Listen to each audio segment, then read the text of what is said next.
Sometimes fate summons into the same ring men who were never fit within a single legend.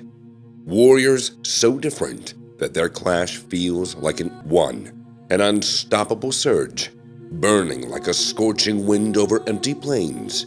The other, valor made flesh, quiet yet sharp, but a blade preserved through centuries. When fighters like these collide, the very fabric of the boxing world thins, like an ancient scroll through which forgotten runes can be seen beneath the dim patina of time. For the primal energy from which the very idea of fighting was once born. Such battles do not appear by the will of promoters. They rise like a rare constellation, one that emerges only in a human generation to remind us legends are not invented. They ascend like ancient forces, patiently waiting for their moment. And to everyone who witnesses them is granted a memory untouched by oblivion.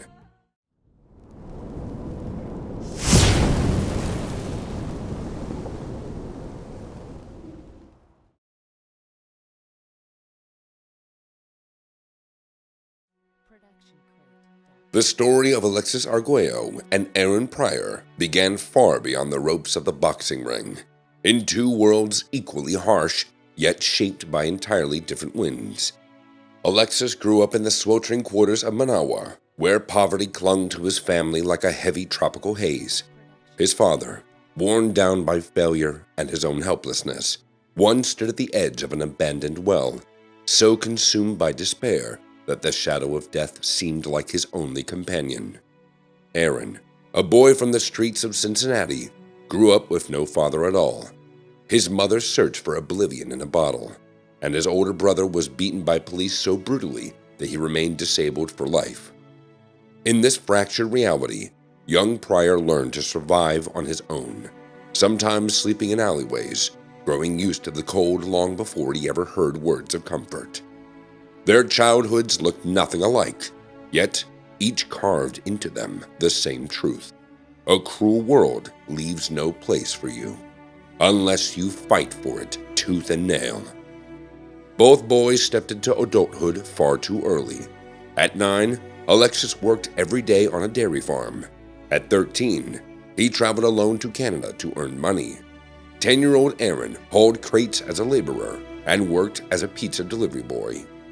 But even in the darkest corners of fate, a faint spark of hope remains, waiting for someone to breathe it into flame. For Alexis, that light was Miguel Angel Rivas, his brother-in-law, who recognized the fighter's spirit hidden inside that skinny kid.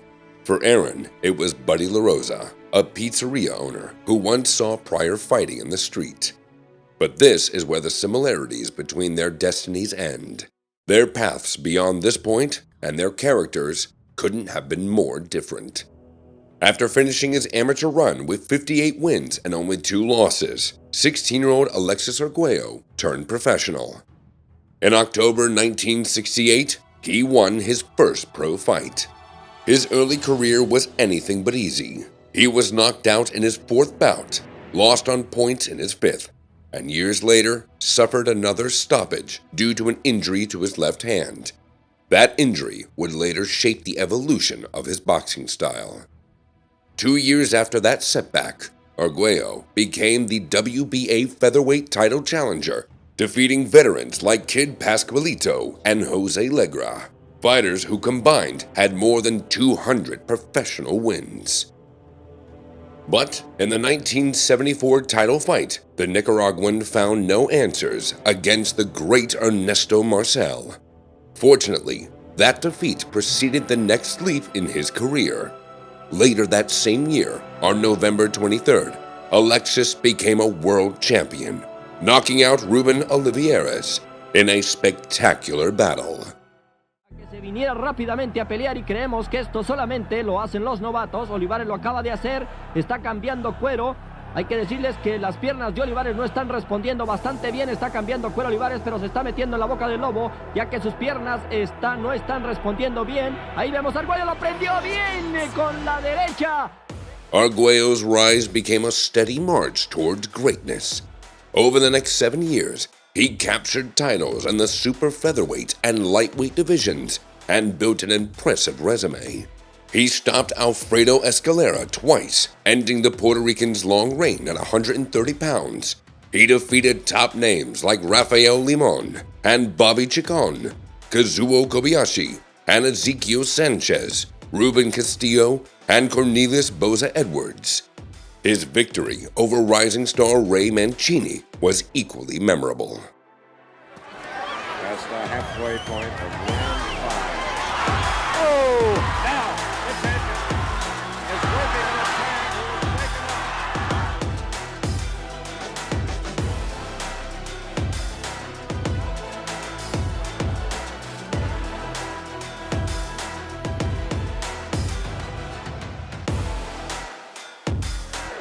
What's great about the 7th round is the fact that Boza Edwards has not been intimidated.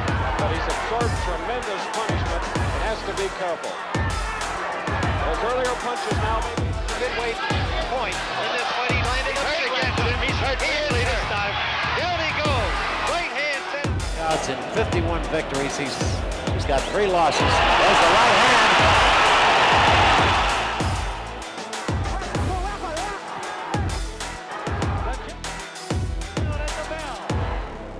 Remarkably, Alexis often fought on enemy turf. Beyond Nicaragua, he competed in the United States, Panama, Venezuela, Japan, Mexico, Italy, and the United Kingdom. The slender-looking young man became known as El Falco Explosivo, and as boxing teaches again and again, appearances deceive. Argüello wasn't a physical specimen, yet he had a high knockout rate and could punch with equal force from both hands. His style was a perfect balance of skill and violence, delivered with the poise of a gentleman. I don't know why, but boxing gives me a sense of fulfillment. I'm not a fighter, I'm an artist. Boxing should be beautiful. It should be like ballet dancing. But what truly endeared Alexis to fans was not only his fighter's poise. He carried with him a gentle nobility, an almost forgotten quality in a craft built on inflicting damage. British boxer Jim Watt once said, "He was the toughest guy I ever fought, and the nicest man I ever met."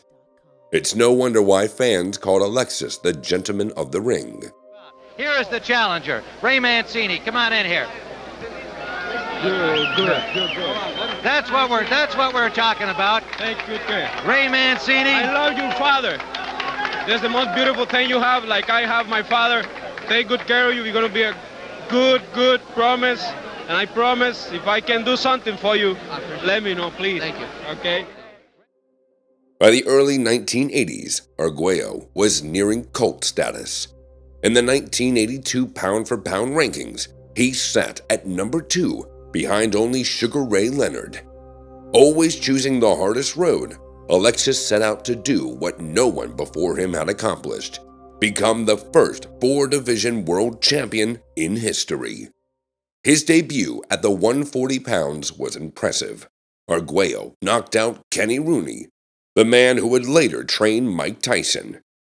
Final seconds of this second round. Oh, big right hand, and down goes Rooney. But at junior welterweight, Argüello was headed straight for the most high-octane fighter of the era. I'm very excited. I came up here and I saw a great fight and enjoyed it because I learned something. I learned that the man can punch for his division. With Aaron Pryor is a good fighter. I remember his style with one of the greater fighters in boxing history is Henry Armstrong. He fight just like him, and I thought that they will be a good fight and the people will enjoy that fight. Aaron Pryor had carved out a brilliant amateur career, one that, unfortunately, never led him to the biggest stage of that 4-year cycle. He amassed 204 wins against just 16 losses, collecting national titles and multiple Golden Glove tournaments. He also won Pan American Games gold, which at the time was a major achievement. As an amateur, he defeated future professional champions such as Thomas Hearns and Hilmer Kenty, as well as elite Soviet boxers like Valery Lvov and Vasily Solomon. But Olympic glory eluded him. In the qualifying rounds, Pryor lost twice, both times by controversial decisions, to Howard Davis Jr., who would go on to win Olympic gold and claim the Val Barker Trophy. Aaron, left in the shadows, turned professional in November of 1976. While his former teammates enjoyed the glory of Olympic heroism, signing lucrative deals and becoming instant stars, Pryor was left with nothing. No name, no promoter, no money. He worked as a sparring partner, fought for scraps, and held a salesman job just to make ends meet while trying to build a career. Aaron was determined to rise as high as humanly possible, and rage became his fuel. He was a fighter so dynamic and relentless that his nickname, the Hawk, fit him perfectly. He didn't just close distance, he dove on opponents. Crashing in like a hunting bird, he tore them apart with nothing left. The truth is, Pryor was a prototype of what Manny Pacquiao would later become. Insane pace, tremendous volumes of punches, endless stamina, and extraordinary physical conditioning. One of his trainers said, the more pressure he felt, the stronger he became. Sometimes he reached such an animalistic state that he would drool. You could literally see it dripping from his mouthpiece. What time is it? What time is it? What time is it? And the atmosphere around him was just as wild as the fighter himself. His entourage, tough street guys with the same fearless energy, would chant, "What time is it?" And then Pryor would explode towards the ring, showing everyone what happens when Hawk time arrives. Let's see what Blackmore can do about it. Oh, quickly! In the very whirlwind, and Aaron Pryor landed a left hook. Good counter-punching by Hart out of that flurry, but now Pryor on the attack again. Drives into the ropes. Throws them from every angle, Tim. You just don't know where they're coming from. Good left after the bell. The last couple of rounds, and he comes right out. And Martinez looking to put him away. And Martinez now being split apart. Aaron Pryor looking to end it here in round 11. To make it 15 straight knockouts. What a combination by Aaron Pryor. What a punching machine. Aaron Pryor completely on top, but he must watch. Hart has Hart. He tries. There, he just nailed it. Aaron with a good left hook, but he doesn't have the power. That hook by Pryor backed up Hart. Pryor on the attack. Fans have seen these guys from Guyana. He's ready to go again. That left really caught him. Blackmore was ready to go.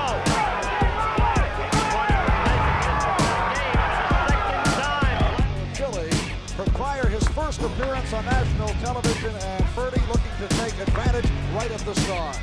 He's a devastating Garcia. Devastating puncher. It is all Pryor here in round one, scheduled for 10, and Garcia in big trouble, not able to land a punch. In 1979, Pryor beat former champion Alfonso Frazier until the corner waved it off. The Hawk's reputation was growing at a frightening pace. Cornermen would sometimes pull their fighters out, not wanting them to take unnecessary punishment. After defeating Leonidas Asparilla in April of 1980, Aaron earned a title shot at lightweight. But WBA champion Hilmer Kenty, whom Pryor had beaten 8 times in the amateurs, was in no hurry to give him that fight, for obvious reasons. So, the Hawk made a bold decision. He moved up to junior welterweight and signed to face the legendary Antonio Cervantes in August of 1980. Pryor entered that fight with 25 professional fights, while Cervantes had nearly that many title defenses alone. The gap in experience was a canyon, and Aaron learned how dangerous this gamble was in the very first round. But 6 minutes later, the Colombian found himself under a storm of punches and surrendered his championship reign. There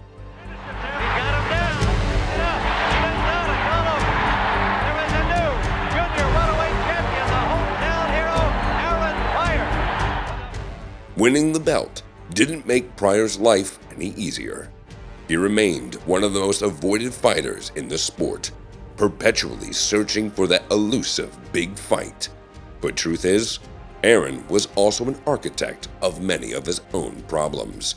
His temperament, every bit as wild as his fighting style, cost him major opportunities. In 1980, he turned down $500,000 to fight Sugar Ray Leonard, and later he rejected an improved offer of $750,000. He made the decision based off advice from Dave Jacobs, Leonard's former trainer, who left Ray on bad terms and defected to Pryor's camp. Aaron trusted the wrong people and watched gold chances slip away. A unification bout with Sal Mambi also fell apart, this time due to the opponent's promoter.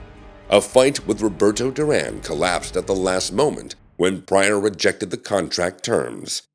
In 1982, Aaron returned to the idea of facing Leonard, but Ray suffered an eye injury, one that Pryor would mock in the press for years to come. One by one, every potential mega fight crumbled. Even signing with Don King couldn't elevate the Hawk to the heights that he sought.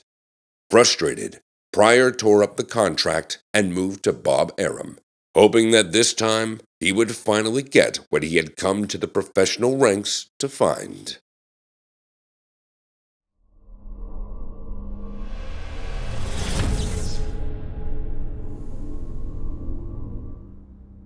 On November 12, 1982, the Orange Bowl in Miami hosted a spectacular night of boxing under the banner The Battle of Champions. The undercard alone was unreal.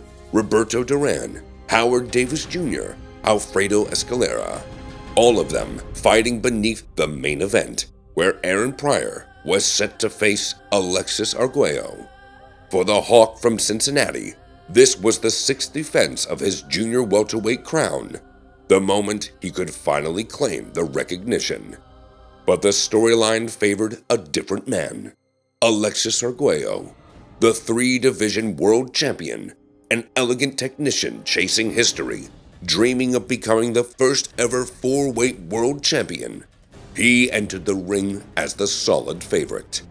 And like in a good thriller, something sinister happened an hour before the fight. A man burst into Arguello's dressing room with a gun, issuing a chilling threat. Later it turned out he was connected to the notorious Carlos Panama Lewis. I felt like I had crapped on myself. I had not worked honestly, he would later say, curled up on the floor of his dressing room. The boxing world was shaken. Argüello, known for thriving in long fights, visibly lost the battle of endurance. The next day, the commission asked the obvious question: what exactly did Panama Lewis mix in that bottle? Rules allowed only water, nothing else. Lewis claimed it was water with mint. Another cornerman would say it was peppermint schnapps with ammonia. But even those were banned. Only in 2008 did another of Lewis's fighter, Luis Resto, confess that Panama Lewis had added antihistamines to enhance endurance, and Pryor refused to take a test. Still, the American champion immediately agreed to a rematch, the only thing that could restore the fairness. He deserves an opportunity to get another chance at the fourth world title because it was such a great fight, and I think that, it'll be just superior to have it again because he deserves a chance to get another shot at the fourth title. Alexis, would you like to fight Aaron Pryor again? Oh, yeah. But I really thank to Aaron to have that kind of opinion about me, and really think he's a great champion. I want the people give a good recognition because he's a great champion. He proved it to November the 12th, and I'm ready at any time the promoter get together, and I think the people expecting the rematch.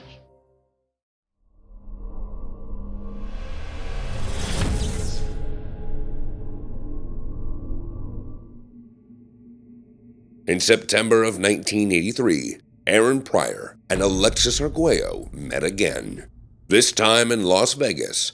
On the road to the rematch, Aaron dismantled Sang Hyun Kim.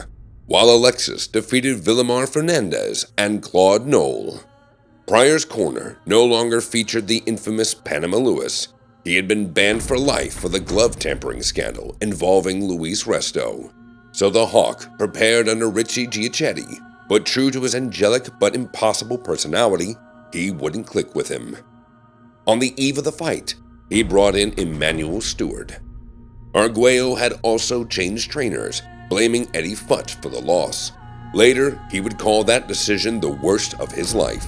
For the rematch, he chose an old friend, Lupe Sanchez. As soon as the opening bell rang, a sense of deja vu swept the area. Pryor dove into attack, and Argüello threw sharp intercepting counters. But the resemblance to the first fight lasted only 38 seconds. The Orange Bowl, it's almost like deja vu. Only about 3,000 miles to the west. Oh, Arguello's down! Arguello's down in the first. Right uppercut to the belly by Arguello. Oh, a hard right by Arguello to Pryor's head. And the crowd. Arguello there. Crisp combination. Richard Steele says, get those punches up to Arguello. There's the thumping right by Pryor landed to the head of Alexis. Arguello counters with a left uppercut. Looks to air it out. Left uppercut, right uppercut with the overhand right. And the crowd urging Arguello on. A right cross by Arguello landed. Another right. Oh, he's catching Arguello badly now. It doesn't look good for Alexis. Not at all. As Pryor continues to pummel Arguello. Where does he get that energy? I don't know how he stays up. Unbelievable here in round 4. Oh, a right hand by Arguello got in. But he doesn't. Pryor's corner just gave him that initial. He said, put him to sleep. This looks like it's going to be the key round. Furious exchange as the round began. Oh, Arguello landed with a left to the head of Pryor. Beautiful. The rematch lacked nothing. The pace, the violence, the razor-sharp exchanges, the mastery. Everything matched the first encounter. But unlike their first time, this time there was no real intrigue. Arguello went down again in the 4th round and barely survived the bell. No matter how bravely he fought, he had reached the limits of what his body could give. I don't know. Here goes Pryor again. Oh, what an uppercut to the chin of Arguello. Arguello's in trouble. He's down. When Alexis hit the canvas for the 3rd time, the camera caught the raw and merciless truth. His eyes mirroring the state every fighter fears, the slow, crushing awareness that there are no more secrets, no more excuses, and still you stand powerless. The finale of this great epic duology, despite the scandal and the bitterness, ended in mutual respect. Arguello and Pryor were enemies inside the ropes, but remained friends outside of them. Everyone understood that Panama Lewis was a con man. He played dirty and could have endangered Alexis Arguello's life, but the rematch revealed the truth that some weren't ready for. Lewis's actions only blemished Pryor's reputation, because the Hawk never needed a bottle to fly. The Arguello-Pryor duology became a cornerstone of world boxing. Their first war was hailed as the fight of the decade. That battle was the pinnacle for both men. At the time, Alexis and Aaron were struggling with addiction. Post-fight tests showed traces of heroin in their bloods, clear proof that they had already crossed their summit. What followed was a slow, inevitable decline.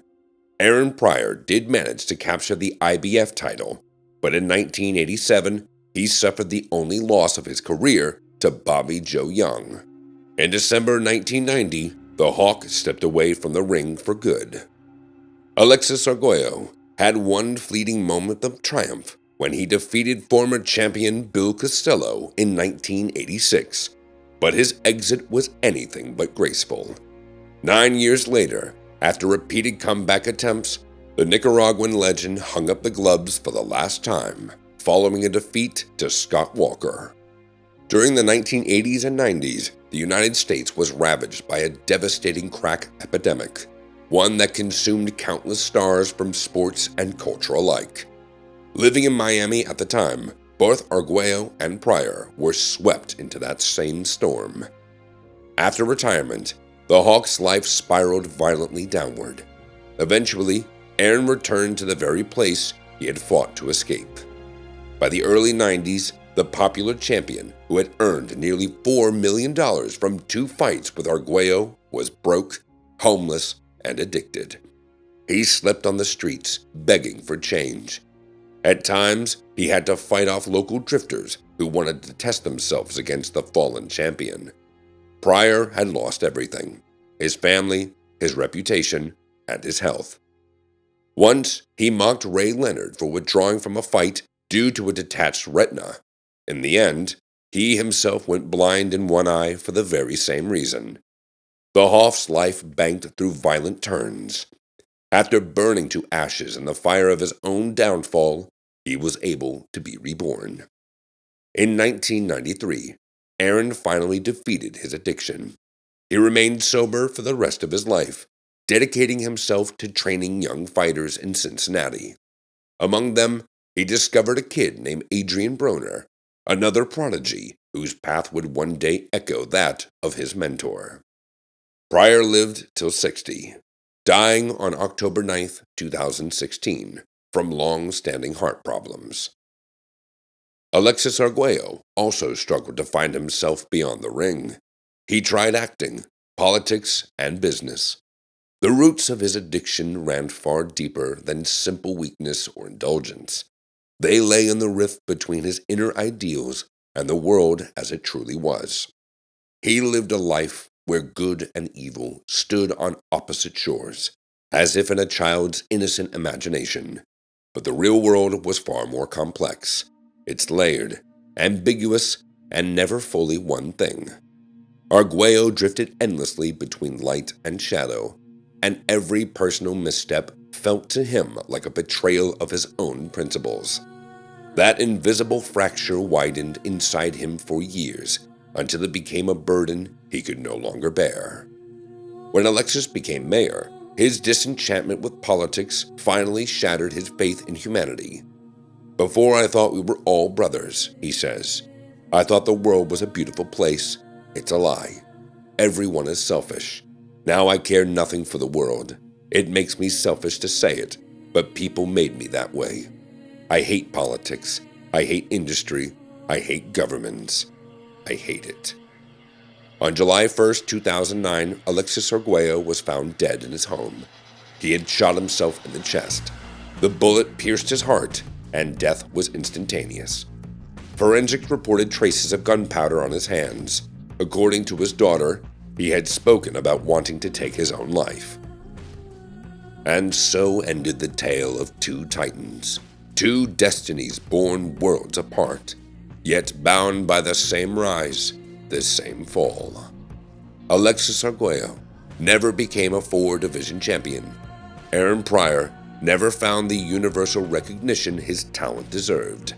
But their battle rose above the pursuit of personal glory. It became a rite of power and spirit, a mythic dance of wrath and mastery, carved forever into the sacred chronicles of boxing's eternal temple.